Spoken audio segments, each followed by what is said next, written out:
Okay, so today, guys, we're going to continue our learning of multiplying 2-digit by 2-digit non-multiples of 10 using a new strategy. Now, in previous days, we have learned how to multiply 2-digit numbers using a 2-part area model, a 4-part area model.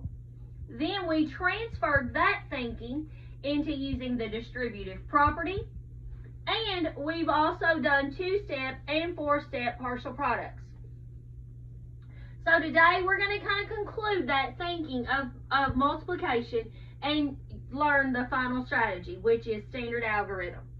Now, as you look at this example that I've provided, you will notice that it looks very similar to what you would have saw when we did 2-step partial products. The only difference is, and the only thing that we're going to add today, is we're going to add some regrouping. Now, to start off with standard algorithm, first let's just look at the numbers that we have. We have 49 times 27. The first step to this is we're going to isolate this 7 that is in the ones place. And we're going to multiply 7 times this entire 2-digit number on top, which would be 7 times 49. Now, you notice that I have the 2 blanks over here on the side, just like we did when we did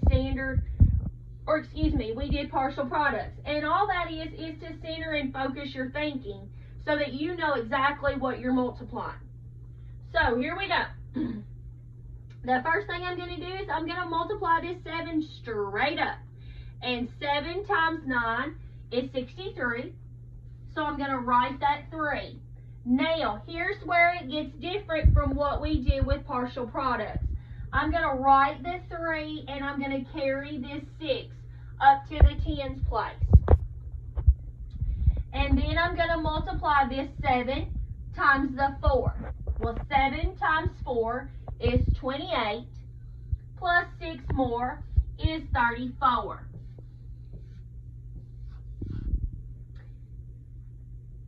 Now, it is very important when we are writing these products that we keep everything lined up, because if we don't, then our final product is going to be incorrect. So it's very important that you write things very neatly and you leave a little bit of space in between those numbers. That way you can see exactly what you have. Now that we are done multiplying by this 7, we have to come to the 2. Now, this is a 2, but what you guys have to remember is that you're not just multiplying by 2, that 2 is actually in the tens place. So you are essentially multiplying by 20. So what I like to teach my students to do is we're going to take this and we're going to change this 7 to a 0. And what that does is that kind of keeps things clear in your mind and keeps you on track that you are actually just multiplying by 20. Once you change this to a 0, then you need to come down to this second line right here and you need to put a 0 in that ones place. Now the question has been asked, why do you have to put a 0? Guys, you have to put a 0 because you are no longer multiplying by the ones place. You are multiplying by the tens place. So this 0 becomes your placeholder and it shifts everything over to you multiplying by the tens place. So here I'm going to fill in these, and this is going to be 20 times 49. Now you're going to do very similar to what we did on that top line. We're going to say 2 times 9 is 18. We're going to write the 8, and then we're going to carry that 1 up to the tens place. Then we're going to say 2 times 4 is 8, plus 1 more is 9. Now, you have 2 separate products that represent the multiplication problems of 7 times 49 and 20 times 49. The very last step that's involved in solving this problem is you have to add these 2 products up. So 3 plus 0 is 3.